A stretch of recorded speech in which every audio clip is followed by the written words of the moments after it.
어찌 이 시대는 분별하지 못하느냐. 이런 제목으로 누가복음 강의를 이어가겠습니다. 주님께서 이 땅에 오신 궁극의 이유와 또 복음 때문에 필연적으로 일어나게 될 일들, 하나님의 선택과 유기의 작정하심으로 인한 절대로 외면할 수 없는 결과들이 우리들에게 어떻게 적용될 수밖에 없는지에 관해서 주님은 말씀을 하셨습니다. 지난주에 우리가 그 말씀을 생각해 봤죠. 그리고 이제 이어서 그리스도께서는 대화의 대상을 다시 제자들에게서 무리들로 이동시키고 계셨습니다. 그래서 오늘 본문 54절 55절을 다시 보면, 그리고 그가 또한 무리들에게 말씀하고 계셨다. 너희가 구름이 서쪽 위로 일어나는 것을 볼 때 즉시 너희는 비의 폭풍과 온다고 말한다. 그러면 그것이 그렇게 된다. 그리고 남풍이 불 때에 너희는 더운 날씨가 있을 것이라고 말한다. 그리고 그것이 이루어진다. 이렇게 직역이 됩니다. 자, 이 본문을 이해하기 위해서는 팔레스타인의 지형을 여러분들이 이해하시면서 이 말씀을 살펴볼 필요가 있는데, 주님이 말씀하시는 서쪽은 이스라엘의 서쪽에 위치한 지중해를 가리킵니다. 그래서 비구름은 이 지중해에서 발생해서 팔레스타인 지역으로 구름이 이동하면서 비를 뿌리게 됩니다. 팔레스타인 지역에 내리는 비는 지중해의 습도 높은 바람에서 비롯되는 경우들이 대부분이기 때문에 지중해 쪽에서부터 구름이 만들어져서 몰려오는 것을 보면 유대인들은 비가 곧 오겠구나, 그것을 알 수 있었다는 겁니다. 다음에 남풍은 역시 팔레스타인의 남쪽에서 불어오는 이 아라비아 광야 이쪽 지역에서 불어오는 바람을 뜻하는데, 뜨거운 바람이 불어옵니다. 사막으로부터. 그래서 이 바람이 불어오기 시작하면 곧 무더위가 닥치겠구나 라는 것을 예측할 수 있었다는 것입니다. 그래서 이렇게 하늘의 구름과 바람을 관측해서 팔레스타인 지역의 사람들은 일기를 예측하곤 했다는 것입니다. 이 기상이나 기후는 사람이 살아가는데, 이를테면 바다에 배를 띄운다든지 혹은 곡식에 씨를 뿌리거나 추수를 한다든지 이런 일에 기상과 기후를 아는 것은 굉장히 중요한 영향을 미치는 부분이기 때문에 예로부터 일기를 분별하고 예측하는 일에 동서고금을 막론하고 많은 노력을 기울여 왔다는 거죠. 그러니까 이처럼 우리가 살아가는데 꼭 필요한 문제에 관해서는 모든 지식과 정보를 동원해서 그것을 대비하고 그것을 알아보고 예측하는 일에 모든 열심을 그렇게 기울이면서도 정작 중요한 것은 너희들이 지금 놓치고 있는 게 아니냐. 유대주의자들에게 주님이 그렇게 일갈하고 계신 것이 이 본문의 내용이라는 겁니다. 그래서 56절의 말씀을 보십시오. 위선자들아, 너희가 땅과 하늘의 상황을 분별하기를 알았다. 그러나 너희가 어떻게 이 시기를 분별하기를 알지 못하였느냐. 이렇게 말씀하고 있죠.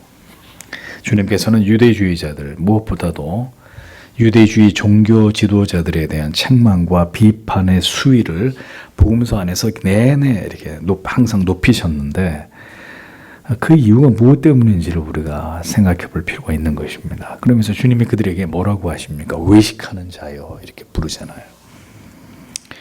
외식하는 자라고 번역된 헬라어 휘포크리타이, 이 뭘 뜻하냐면 배우를 뜻하는 거예요. 연극 배우. 그러니까 배우처럼 실제 자기는 감춰버리고 자기가 맡은 배역에 따라서 자신과 다른 그 자기 맡은 배역의 그 사람을 연기하는 것처럼 유대주의자들의 그렇게 거짓되고 위선된 종교적인 삶을 그들이 살아가고 있었던 그들의 그 실체를 주님이 꿰뚫어 보시면서 외식하는 자여, 이렇게 그들에 대해서 말씀하신 것입니다. 예수님의 관점에서 유대주의자들, 바리새인들, 서기관들, 사두개인들, 대제사장들 모두 뭐에 불과하다는 거예요? 배우에 지나지 않다. 배우들이다. 무슨 뜻이냐면 실제로는 하나님을 조금 더 사랑하지 않고 하나님을 경외하려고 하는 마음도 없으면서 자기들의 이익을 위해서 하나님을 경외하는 척, 하나님 사랑하는 척 하는 자들, 하나님에 대해서 너희들보다 우리가 더 많이 더 잘 안다고 항상 자부하고 큰 소리 치지만 정작은 하나님에 대해서 전혀 알지 못하는 그들이 바로 유대주의자들, 종교 지도자들이었다라는 겁니다.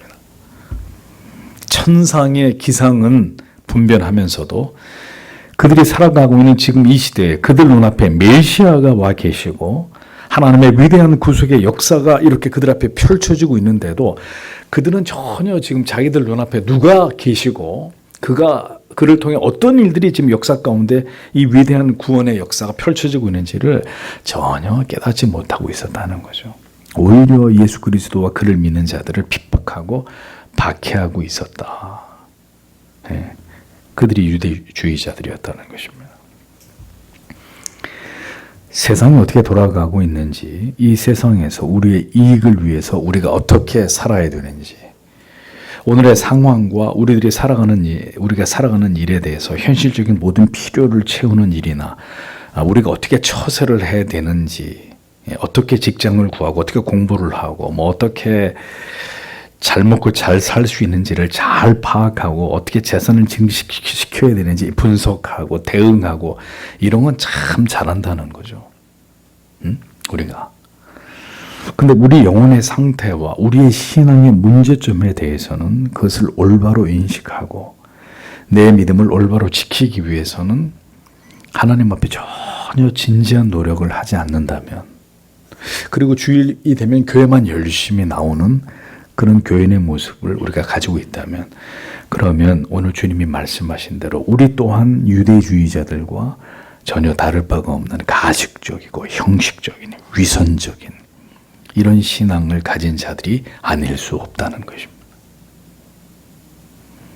교리적 신학적으로 옳고 그름을 따지고 무엇이 바른 믿음인지를 지식적으로 분별하라고 하면 그런 면에 대해서는 해박하면서도, 이 시대 그렇다면 하나님께서 우리들에게 정작 뭘 원하시고 어떤 믿음을 원하시고 어떤 신앙의 모습으로 어떤 시대적 사명을 가지고 우리가 오늘을 바라보면서 우리가 주님의 몸 되신 교회를 위해서 충성을 해야 되는지에 대해서, 이러한 중요한 주제에 대해서는 전혀 이것을 우리가 올바로 자각하고 있지 못하다면,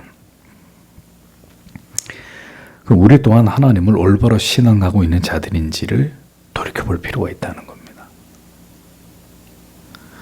하나님을 신앙하는 것처럼 보이지만 우리의 마음과 생각은 전혀 하나님과 그 말씀을 깨달아 그것에 초점을 맞추고 그것에 순종하면서 살고자 하는 마음이, 의지가 없다는 이야기죠.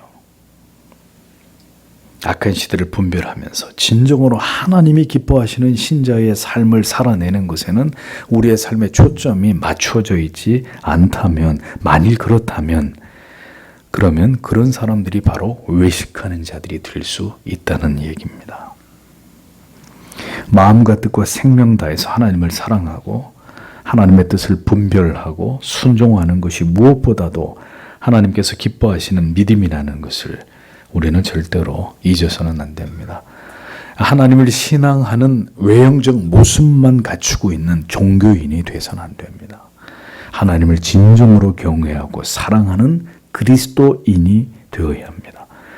그래서 여러분 기억하십시오. 문제는 그 유대주의자들이 자기들이 지금 그렇게 하나님을 기만하고 있다고는 전혀 생각하지 않았을 거 아니겠습니까? 예수님이 지금 그들을 이렇게 비난하고 그들을 일갈하고 계셨지만 정작 자기 자신들은 전혀 그렇다고 생각하지 않았을 것 아니겠습니까? 그렇듯이 중요한 것은 내가 생각하고 있는 내 신앙의 모습이 아니에요. 하나님의 저울에 달려진 우리의 영혼의 무게가 내가 생각하는 그것과 다를 수 있다는 것을 언제나 생각해야 합니다. 하나님은 우리의 마음, 우리의 중심을 보고 계시는 하나님이십니다. 그 앞에서는 아무것도 숨길 수 없고 감출 수가 없습니다. 그런 척 할 수가 없습니다. 신앙이 가장 무서운 것은 타성에 젖어버리는 것입니다. 형식과 습관을 따라서, 그러니까 종교적인 관성만을 그냥 유지하고 있을 뿐인 빈 껍데기 같은 신앙입니다. 목회자에게도 마찬가지입니다. 뜨거운 사명과 열정으로 하나님의 말씀과 영혼을 지극히 사랑함으로 목회를 감당하는 게 아니라 시간이 지나면서 그냥 직업적으로 하나의 일처럼 설교를 하는 거, 신방을 하는 거, 성경을 가르치는 거, 하나의 일처럼 여겨지게 되면 그때부터 그 일이 하나님과 무관한 것이 될 수 있는 거죠. 가장 경계해야 될 일이 바로 그런 일들이 아닐 수 없는 것입니다. 신앙은 언제나 지금 나의 영혼의 상태, 하나님과의 관계, 우리가 살아가는 이 시대 속에서 우리가 사명으로 생각해야 될 중요한 과제들이 무엇인지를 명민하게 이해하고 깨닫고 그것을 붙들고 그것을 위해서 살아가는 그것입니다. 그래서 시대를 분별해야 됩니다. 예수님이 말씀하시잖아요. 천기는 너희가 분별할 줄 알면서 이 시대는 지금 어떤 시대인지를 너희가 전혀 모르고 있다. 하나님의 아들이 와서 복음을 전하고 있고 옛 언약은 소멸되고 새 언약을 발표하고 있는데 그것을 그 공효를 적용시키고 있는 이런 시대가 열렸는데 너희는 깨깨묵은 율법주의에 사로잡혀가지고 오히려 복음을 가로막고 있는 이런 짓을 하고 있으니 시대를 분별하지 못하고 있는 자들이다. 너희들이. 주님이 이렇게 말씀하시잖아요. 여러분 이 시대가 어떤 시대입니까? 지금 이 시대의 벽보를 통해서 하나님이 우리에게 보이시는 게 뭡니까? 대한민국에 있는 성도 여러분 그리고 목회자 여러분 우리가 지금 어떤 시대를 살고 있습니까? 대한민국에서 지금 어떤 일들이 벌어지고 있습니까? 그것이 우리의 신앙과 무관하다고 얘기할 수 있습니까? 정치적 상황, 외교적 상황, 경제적 상황, 오늘날의 모든 이 나라에서 벌어지고 있는 일들이 우리의 믿음과 무관한 것입니까? 그건 뭐 세상 일이고 나는 그냥 내 믿음만 잘 지키면 되는 거고 여러분 그렇게 생각하십니까? 아까 우리 공부하면서도 말씀드렸지만 이 정도로 국가가 위태한 상황이면 예전 같으면은 구국 기도회로 모이고 기도원에 교회에서 철야 기도를 하고 말이죠. 근데 이제 전쟁이 일어난 지 2세대가 지났습니다. 그러니 이제 뭐 코판기도 안 끼는 거죠. 뭐 미사일이 날아다니고 대포가 날아다니고 비행기가 수백 대가 떠서 전쟁 훈련을 하고 뭐 이런 일이 벌어져도 아무도 눈 하나 깜짝하지 않습니다. 그래서 뭐 어쨌는데 그래서 뭐 어떻게 됐는데 아무도 우리의 미래에 대해서 염려하는 사람들이 없습니다. 어제 오늘 일이 아니기 때문에 하루하루 그냥 현상을 유지하면서 우리의 필요만을 위해서 살아가기에 급급한 그리스도인들이 만약에 그렇게 지금 살고 있다면 위선자들입니다. 예수 믿는 배우들의 역할을 충실히 하고 있는 거예요. 하나님이 뭔가를 계속 사인을 보내면서 경고를 하고 있는데도 예사로 그냥 생각하는 거죠. 예사로. 시대를 분별하고 오늘도 하나님 앞에서 우리가 무엇을 어떤 가치를 지향하면서 살아가고 있는지를 날마다 점검하고 우리 자신이 하나님 앞에서 깨어있는 신앙생활을 유지하는 것이 지금 우리에게 가장 중요한 가치라는 것을 잊어서는 안 됩니다. 이어지는 57절을 보십시오. 그리고 왜 너희는 심지어 너희 자신으로부터 옳은 것을 판단하지 못하느냐라고 이어서 주님이 말씀하십니다. 무슨 뜻입니까? 유대주의 종교 지도자들의 그 그릇된 가르침에 다 세뇌가 되어가지고 그들의 말만 무작정 믿고 그리스도를 배척하고 있었던 다수의 유대인들을 향해서 무리들을 향해서 주님이 이렇게 말씀하시는 거예요. 왜 너희 자신으로부터 옳은 것들을 너희 스스로 판단하지 못하느냐? 왜 저들의 말만 믿고 너희 앞에 오신 메시아를 너희가 지금 부정하고 있느냐? 왜 여전히 율법주의에 사로잡혀서 참된 자유를 맛보지 못하고 있느냐? 왜 너희 앞에 임한 이 구원을 너희가 수용하지 못하느냐? 이 말씀을 하고 있는 거죠. 여기 판단하다라고 번역된 헬라어 크리노라는 의미는 판단하다, 심판하다 이런 뜻인데 어떤 것이나 어떤 주장에 대해서 이게 옳은지 그런지 면밀히 판단해 보는 것을 의미합니다. 도키마주어라고 비슷한 뜻이에요.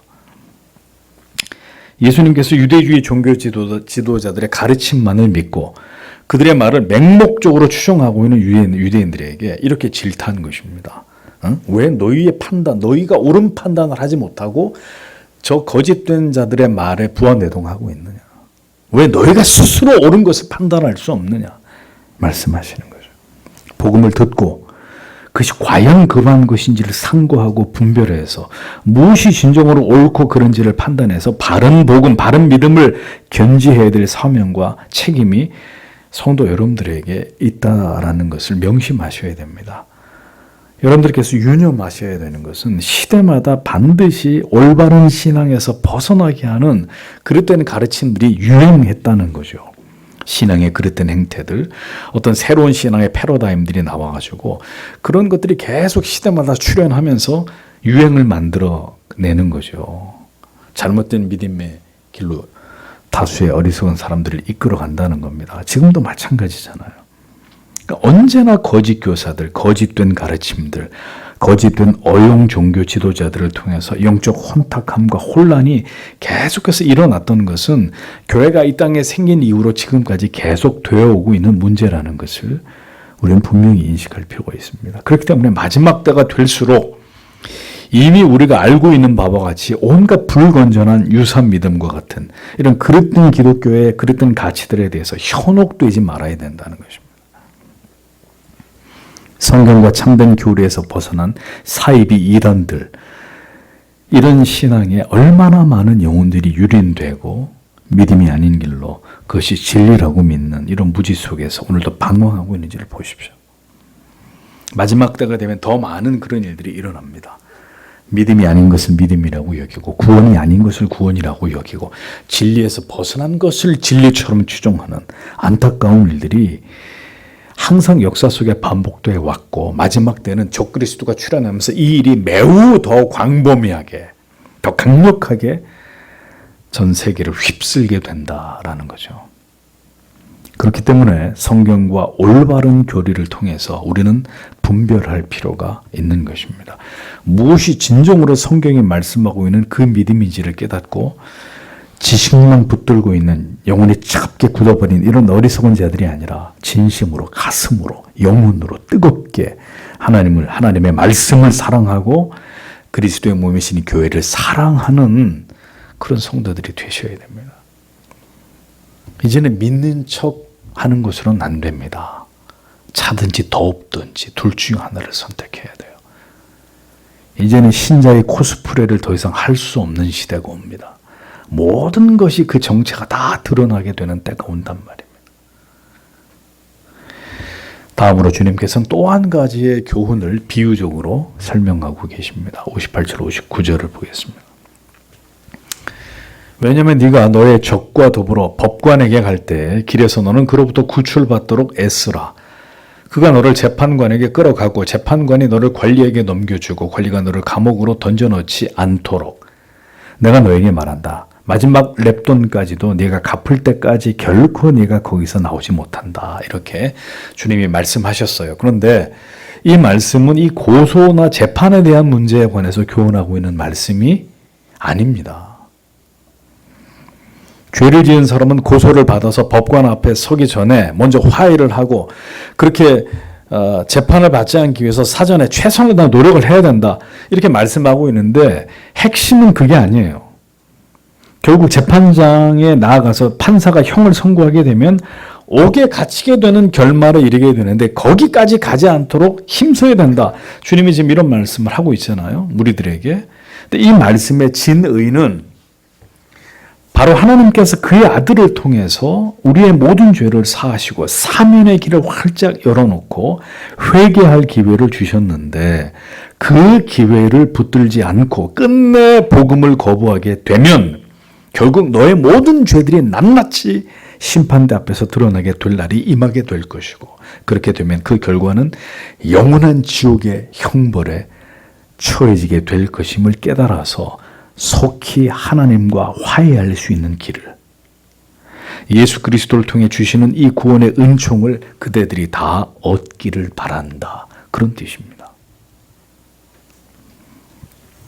빚진 자가 법관 재판관 앞에 가기 전에 빚쟁이들과 화해를 해서 조정을 해서 형벌을 면하게 되는 것처럼 그걸 위해 노력해야 되는 것처럼 그날이 오기 전에 하나님과 관계를 회복하기 위해서 이 땅에 오신 구주 예수 그리스도를 구주로 믿어서 그 주엄한 심판이 이르기 전에 하나님께로 돌아와라. 주님께서 유대인들에게 이 화급성, 이 중요성을, 이 비유를 가지고 말씀하고 계셨던 것입니다. 자, 성도 여러분 잘 보십시오. 구원이 전적으로 일방적으로 하나님에 의해서만 이루어질 것 같으면 주님이 왜 이런 말씀을 하셨을까요? 왜 유대주의에 사로잡혀 있는 자들에게 너희의 그릇된 생각에서 즉시 벗어나서 하나님의 아들을 믿어 하나님과 화해할 길을 얻으라고 왜 주님이 지금 그들에게 간곡하게 말씀하시는 것일까요? 잘 들으십시오. 구원은 전적으로 하나님께서 주시는 은혜이지만 이미 그 구원의 복음을, 그 진리를 아는 자들에게 그들이 취할 수 있는 길은 하나밖에 없습니다. 하나밖에 없어요. 그러면 어떻게 해보시든가. 응? 뭐 하나님이 알아서 하신다며. 그럼 어떻게 해보든가 그러면 하고 그렇게 수수방관 남의 일처럼 자기의 영혼의 문제를, 그것은 우리가 취할 태도가 아니라 즉시 하나님께서 아들을 통해 내미신 화해의 손길을 붙잡는 것입니다. 거두절미하고 이 핑계 저 핑계 둘러댈 것이 아니라 때가 되면 믿어지게 하시겠지, 아니면 그만이고, 이런 궤변을 넣어놓지 마시고 모든 진리가 복음이 말씀하고 있는 바 지금 즉시 하나님과 화해할 길을 얻으라고 촉구하시는 이 주님의 말씀에 순종해야 되는 것입니다.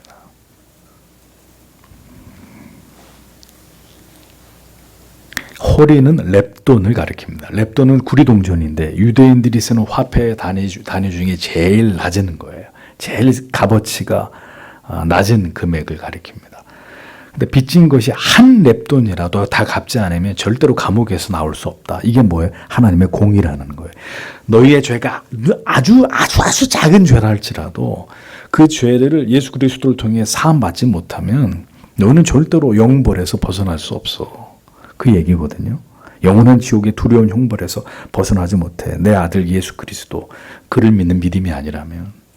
그러니 그 심판이 이르기 전에 하나님이 네 생명을 오늘 밤에 거두기 전에 하나님과 화해하고 예수 안에서 참된 평화와 안식을 얻어야 된다고 주님은 강력하게 그들에게 복음을 지금 말씀하고 계셨던 겁니다.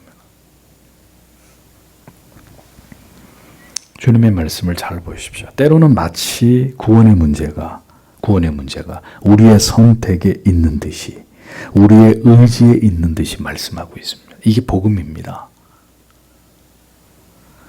구원의 길이 너희들의 눈앞에 이처럼 명백하게 주어져 있고 메시아가 지금 너희들 앞에 이처럼 존재하고 있음에도 불구하고 어리석은 거짓 진리에 눈이 가리우고 마음이 돌처럼 굳어져서 사악한 유대주의 종교 지도자들의 말에 언제까지 기만당하고 있을 것이 아니라 속히 그것으로부터 나오라고 주님은 무리들을 향해 말씀하십니다. 아니 건져내시면 되잖아요. 응? 여러분들이 구원에 대해서 오해하고 있듯이 그걸 우리 보고 하라 그러지 말고 주님이 건져내 주시면 간단한 거 아닙니까? 그렇게 말씀 안 했다니까요. 주님이 그렇게 말씀하고 있지 않잖아요. 진리를 안다면, 진리는 영생의 길을 안다면 믿을지 말지를 고민하는 건 바보천치 같은 짓입니다. 믿음이 생기지 않으니 내 마음대로 살겠다, 이런 얘기는 병이 나을 믿음이 없으니 의사의 말을 불신하고 병원에 입원도 하지 않고 약도 먹지 않고 그냥 있어 보겠다라고 어떤 환자가 고집을 부리는 것과 뭐가 다릅니까? 내가 병에 걸렸고 이 병에 나으려면 저 의사가 말하는 대로 수술을 받고 처방을 받고 약을 먹고 일정 기간 치료를 받으면서 회복을 위해서 투병을 해야 내가 병에서 나을 수 있다. 이 지식적으로 다 아는 얘기인데 그렇게 할 마음이 없다는 거예요, 내가 지금. 그리고 그 의사에 대한 이런 믿음도 없고 내 병이 이렇게 진단이 됐는데도 이것도 못 믿겠는 거죠. 그래서 수술을 하자는데도 입원하라 그러는 입원도 안 해. 약 먹으라 약도 안 먹어. 나 가만히 내버려 달라고, 내버려 두라고 이렇게 고집을 부리는 환자가 있다. 죽자는 얘기죠, 그러면은. 그렇죠? 죽겠다는 얘기 아닙니까?